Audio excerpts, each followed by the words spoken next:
In this video, I'll be responding to a community post. The date is showing differently to the one input.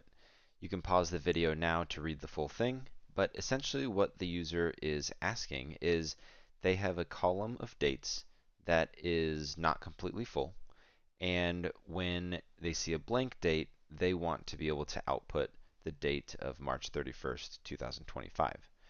However, they're running into a problem because the generated date is coming back as 1905. So why is this happening? First, I've recreated their formula.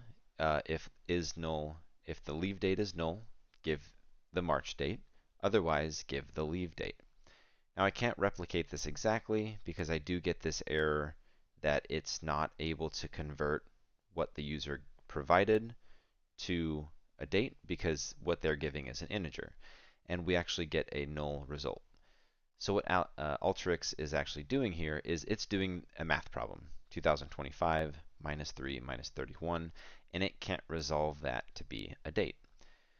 Now, to replicate how they got 1905, if we were to wrap this in the toDate formula, which converts an integer to a date, and we hit run, now we get the 1905 date.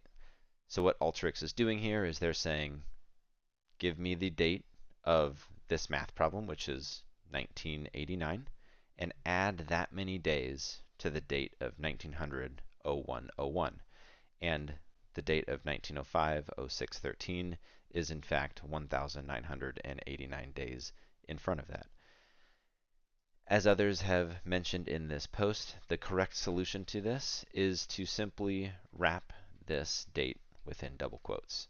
This means that Alteryx will read this as a string and will output it as a date as intended. If you like this video, please give it a thumbs up. If you have any questions, please leave them below, and I look forward to seeing you in the next video.